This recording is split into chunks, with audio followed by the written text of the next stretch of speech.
Have you ever heard a voice so pure, it seemed to rise above pain itself, a voice born not in comfort, but in hunger, rain, and forgotten corners of a city?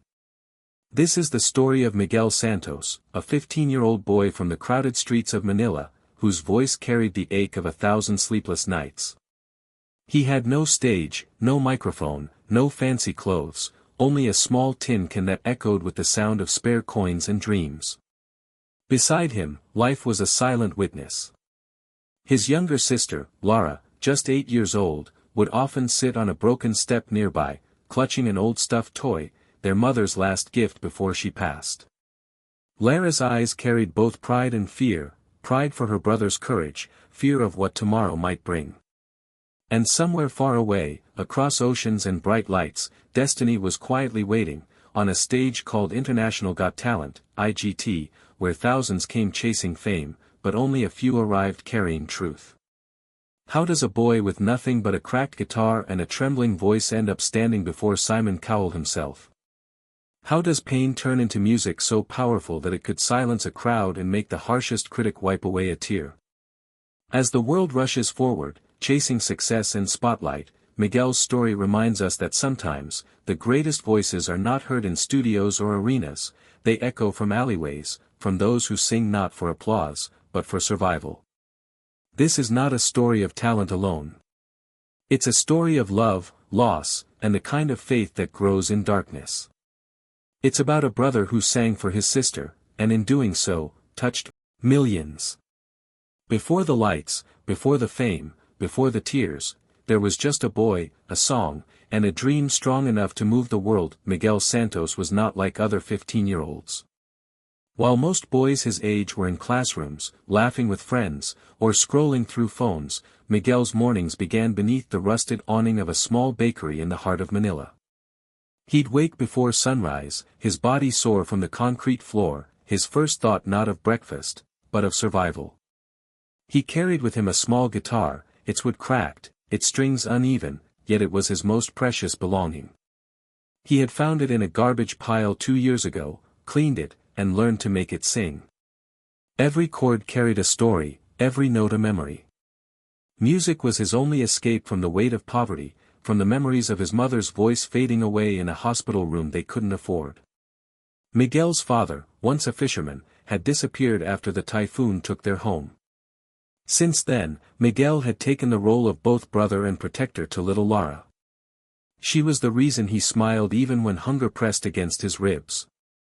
Every coin he earned from singing went to buy her rice, or sometimes, a piece of bread they'd share under a flickering streetlight. Despite everything, Miguel wasn't bitter.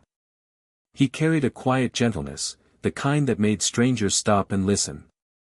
His eyes always seemed to be searching the sky, as if asking the stars when his mother would hear his songs again. Every evening, after the rush of the city slowed, he'd hum softly to himself, his voice echoing through the narrow alleyways. He wasn't chasing fame, only peace.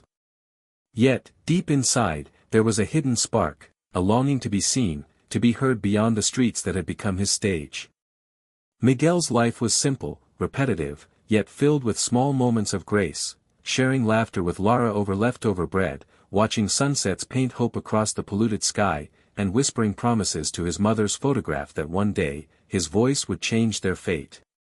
He didn't know how, or when.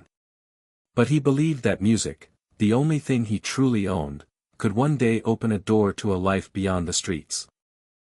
There came a time when even Miguel's songs could no longer drown out the noise of reality. The city that once echoed his music began to turn cold. Fewer people stopped to listen, fewer coins dropped into his tin can. The bakery where he slept shut down, and the alley that had once been their home became another construction site. For the first time, Miguel felt something he had always tried to avoid, hopelessness. Laura had grown weaker, her small frame often shivered at night. She had caught a fever that wouldn't go away, and the cheap medicine from the corner stall did little to help. Miguel watched helplessly as her bright eyes dimmed, and he realized how powerless he truly was. He blamed himself in quiet moments. He thought of all the nights he spent singing instead of finding better work, all the times he believed that his voice could somehow save them. The streets, once his open stage, now felt like a cage closing in. The world moved on, cars rushed, people hurried, and in their rush, no one noticed the boy sitting by the lamppost with a guitar heavier than his heart. Each note he sang began to tremble with pain. Music, once his escape, now became a reminder of everything he couldn't fix. He missed his mother more than ever, her soft hands, her lullabies, her faith that life would get better. He wished she were there to tell him what to do, to give him strength when he had none left. One evening, as rain poured over the city, Miguel sat under a torn umbrella with Lara asleep beside him. Her breathing was weak, her tiny fingers clinging to his arm. He looked at her and realized, this was the breaking point. He couldn't let her fade away like their mother. Something had to change. That night, beneath the sound of thunder and tears, Miguel made a silent promise. He would take his voice beyond these streets. He would sing not just for coins, but for a chance, no matter how impossible it seemed, to save the only family he had left. Fate often arrives quietly, not in grand gestures, but in moments that seem ordinary until they change everything. For Miguel, it began with a stranger holding a camera. One morning, as the sun burned through the Manila haze, Miguel stood at his usual spot near a busy intersection. His guitar rested against his chest, his voice fragile but full of soul. He sang an old Tagalog song, one his mother used to hum while cooking rice, and though the crowd barely noticed, one man did. He was a tourist, touched by the boy's sincerity. Without saying a word, he recorded Miguel's performance and later uploaded it online with the caption, "The voice of an angel, found on the streets of Manila." Days passed, and Miguel knew nothing of it. But the video began to spread like wildfire. People around the world were moved by the raw emotion in his voice. Comments poured in, tears, prayers, and words of admiration. Among the millions who watched was a producer from International Got Talent, IGT, who couldn't forget the boy's trembling yet heavenly tone. Weeks later, Miguel was approached by a woman in a simple dress near the marketplace. She introduced herself as a representative from IGT's Asia auditions. At first, he thought it was a cruel joke, who would invite a street singer to an international stage? But when she showed him the video, now with millions of views, Miguel's hands shook. For the first time, he saw himself not as a street boy, but as someone the world wanted to hear. That night, he ran home to Lara with tears in his eyes. She smiled faintly, her weak body wrapped in a blanket, whispering that their mother must be watching from heaven. Miguel held her hand and promised that no matter how far he had to go, he would sing for both of them, and for every child who had ever felt unseen. It was the moment everything changed. A voice born in silence was now being called to the world's biggest stage. Destiny had finally heard his song. The journey from the streets of Manila to the shining stage of International Got Talent was not a fairy tale, it was a storm Miguel had to walk through barefoot. When he boarded the airplane for the first time, his heart pounded harder than any rhythm he had ever played.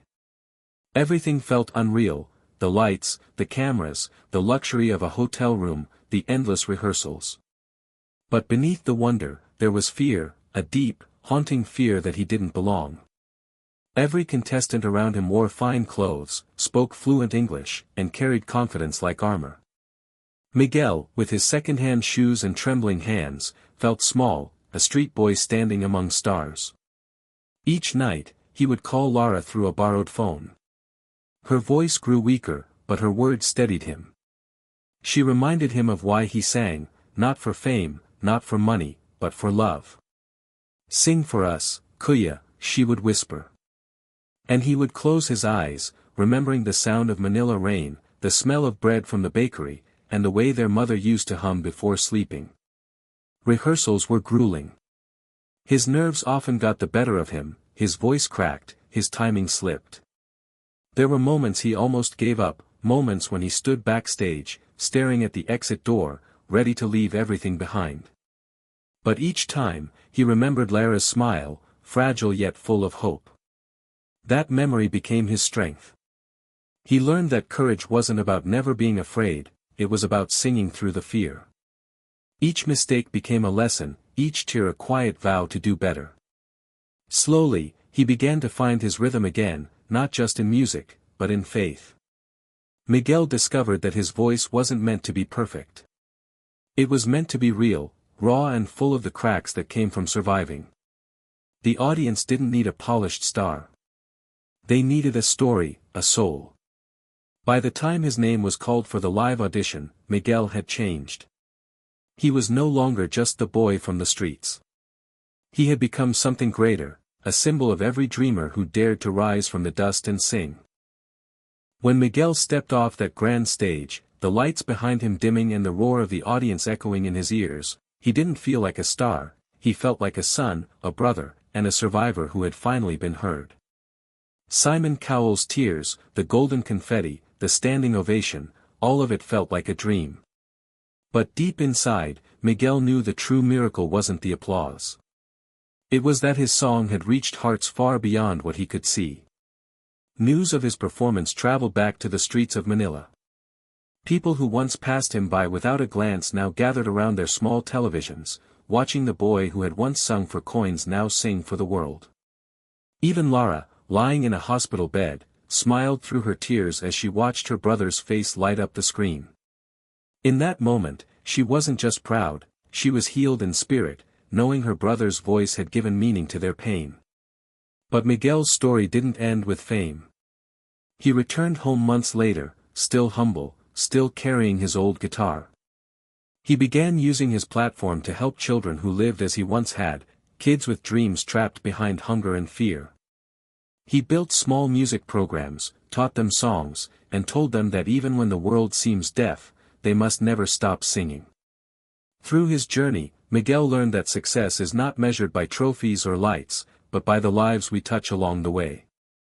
His mother's words echoed in his heart, that pain, when carried with faith, becomes the purest form of art. And so, his music became more than melody, it became a prayer, a bridge between struggle and hope. Miguel's story reminds us all that sometimes, the most powerful voices come from the quietest places, from those who have known loss, hunger, and loneliness. Because when they sing, they don't just perform, they heal. In the end, the boy who once sang for survival taught the world something far greater. That even in the darkest corners, a single voice, pure and honest, can still reach heaven.